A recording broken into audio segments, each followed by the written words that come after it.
As we noted last time, although Farrell passed away in 2012, he's left behind him a legacy of stultified ignorance in the person of several of his disciples. To this day, they carry on the irrational thinking, the disdain for informed scholarship, and the absurdly literalist interpretations of the Bible that he promoted as part of his anti-ministry. The lengths that Till went to in order to defend the absurd can be seen in how he answered my argument for how to interpret Mark 2:26. In general, his responses took two tacks. One was to argue that Abiathar wasn't such a great guy. The other was to argue that Ahimelech was a really great guy. Yeah, I know, it's pretty simple-minded and childish, but you haven't seen just how bad it gets yet. Just for a sample, we'll look at 4 arguments Till raised against mine. Now, where...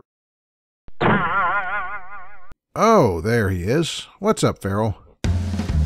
Abiathar weren't no stickler for the law. He used one of them there ephods to look into the future. That there was a sin of divination, just like tarot cards and palm reading, yeah? Yes, believe it or not, Till actually argued this, but it's wrong. Now, we aren't exactly sure how it worked when the ephod was used to consult God. But what made it different wasn't the method, it was who was being contacted.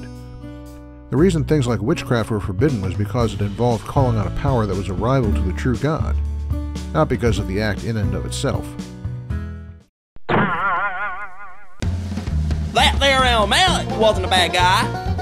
He reprimanded King Saul when he did wrong.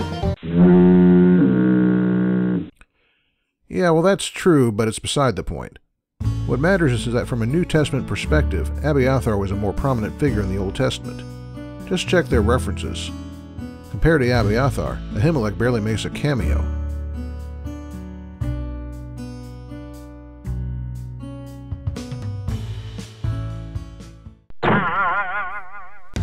Abiathar was a writing guy and an opportunist.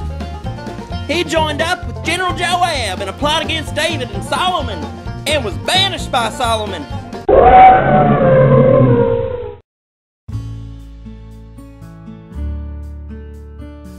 Well, first of all, nothing says or shows that Abiathar took his side in this fight because he was an opportunist. Nothing at all is said about his motives or how he came to choose Adonijah over Solomon. But notice that by the time of Solomon, Abiathar was at least 55 or 60 years old. This looks more like a case of King Adonijah trying to take the old man for a ride by telling him lies and giving him the same cock and bull story he was feeding everyone else.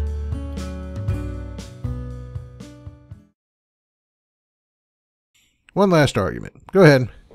You pointed out that Abiathar carried the Ark of the Covenant. So what? Hophni and Phinehas carried the Ark too. Yeah, this is essentially the same as trying to use as an example the guy who was fired for viewing porn at his desk rather than someone like Abiathar, who stuck it out for 40 plus years under a pretty serious king. But the examples hardly hold. Hophni and Phinehas, please notice, ended up dead for their indiscretions. Rather than countering my point, this only proves it. Abiathar spent 40 plus years in the job and didn't get punished. As we've seen by the foregoing examples, Farrell was anything but a brilliant Bible scholar or logician. Instead, he reached for any desperate straw he could think of to reply to arguments. We'll see many more examples of this as the series progresses.